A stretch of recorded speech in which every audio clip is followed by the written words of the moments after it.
It would appear that the slippery slope to gender-affirming therapies for our youngest demographics continues as dogmatists have partnered with children's hospitals to promote these life-altering medical procedures.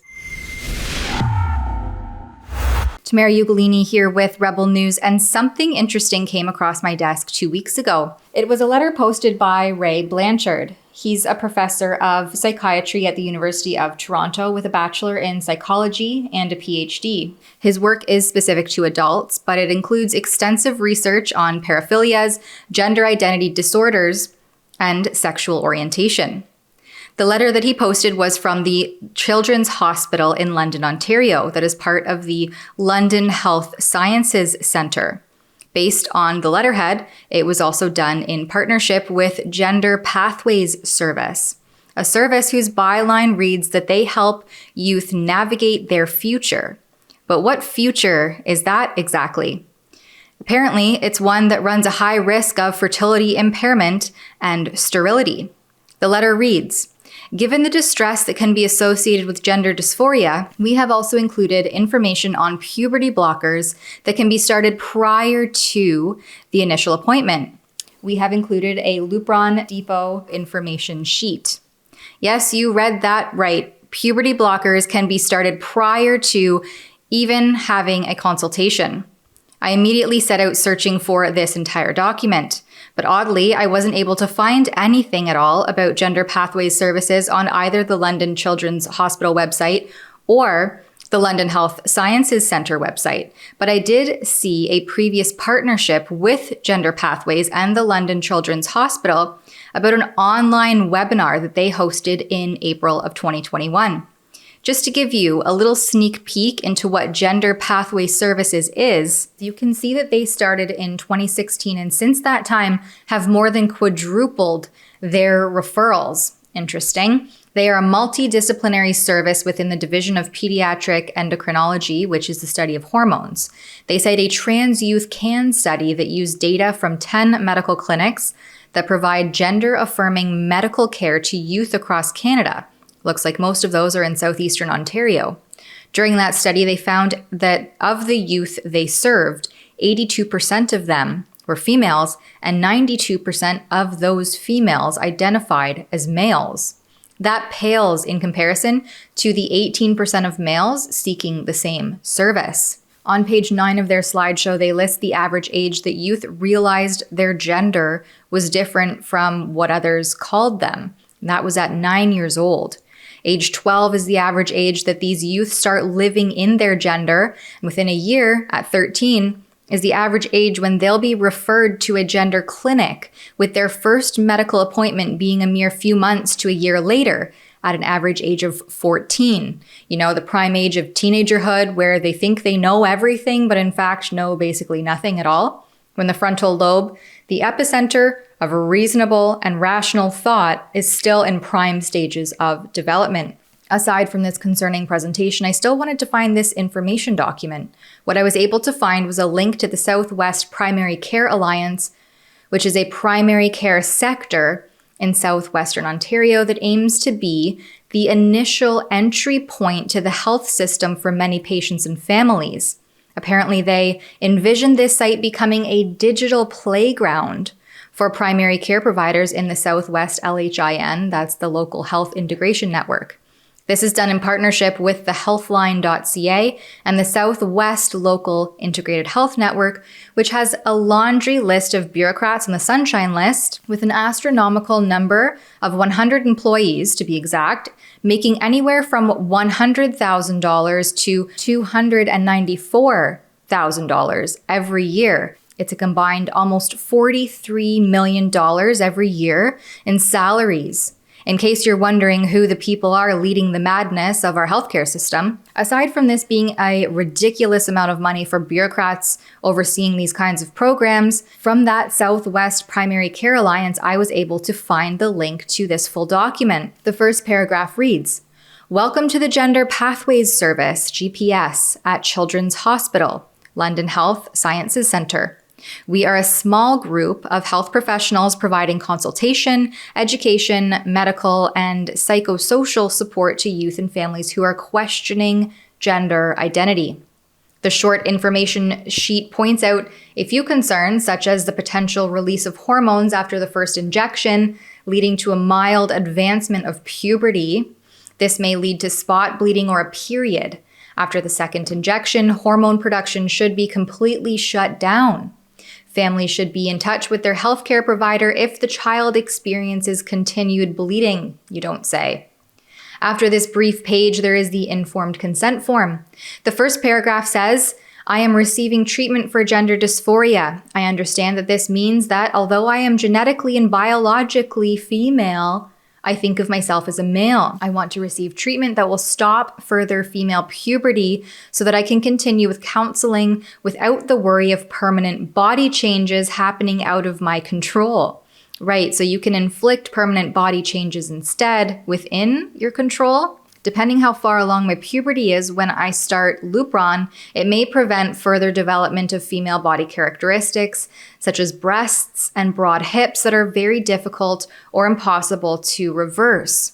Menstrual periods won't begin or continue while I'm taking Lupron. However, Lupron will not change my genetic, sex, chromosomes, nor will it change my internal reproductive structures, like the ovaries, the uterus, and the vagina. In the third paragraph, they confirm the long-term effects are not fully known. It has been explained to me that my doctors are suggesting and prescribing Lupron because they believe that this will allow me more time to explore my gender and other developmental issues. Horrifically, the fourth paragraph, again, this is geared toward confused children, says, therefore my treatment will include counseling to help me understand all possible results and consequences of going all the way through a full physical change called transition from female to male so that my sex would match my gender identity, my sense of self as a male. This could eventually include testosterone therapy to cause male body changes and sex reassigned surgery to remove or reshape my internal and external female reproductive structures. Taking Lupron now does not mean that I'll eventually want, need, or have testosterone therapy and or surgery. The decision to start testosterone therapy will be made jointly between me, my parents or caregivers, and my medical doctors and counselors. Sex reassignment surgery has to be discussed in detail when I am further along in my transition, usually after 18 years of age. And final decisions can only be made after I have been living continuously for a period of time in the gender role that fits my gender identity as a male. Next up are the possible short and long-term consequences and risks of Lupron. There are 12 points here, so I'll just highlight the most concerning ones and post the link to find the full document yourself in the written component of this video report. It says that the drug is not generally started in youth until their gender dysphoria has emerged or worsened, with the earliest signs of puberty, called Tanner Stage 2. In biological females, this means breast budding, and that usually starts around the age of 9. As well, any coexisting psychological, medical, or social problems that could interfere with treatment must have been addressed prior to starting, except that in Canada, not gender affirming is actually a criminal offense now, subject to gag orders and jail time. So I wonder how true that can be. You'll need blood work done every 3 to 6 months to monitor hormone levels. It stops menstruation, which can cause vaginal dryness and reduce one's sex drive. Well, that's right, because Lupron, also called Leuprolide, is also used for chemical castration. In this City News article, a convicted pedophile utilized such drugs to suppress his disgusting desires in hopes of getting a lighter sentence. The article says, Lupron and other such drugs function by stimulating the pituitary gland to release a hormone that triggers testosterone production, causing it to surge. With continuous stimulation, receptors in the pituitary eventually become desensitized, and testosterone levels drop to castration levels. The same phenomenon occurs when treatment is abruptly cut off, hence the need for gradual weaning. Possible side effects include feminization, depression, and bone density loss. Apparently, the effects on bone density are the biggest concern given that most patients have to pursue the treatment over long periods.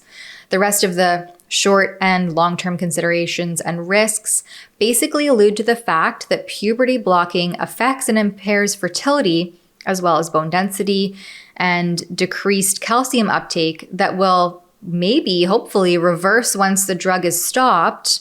But then it clearly says in point number 11 that there may be long-term side effects of Lupron that are not yet known. So again, how true is all of that?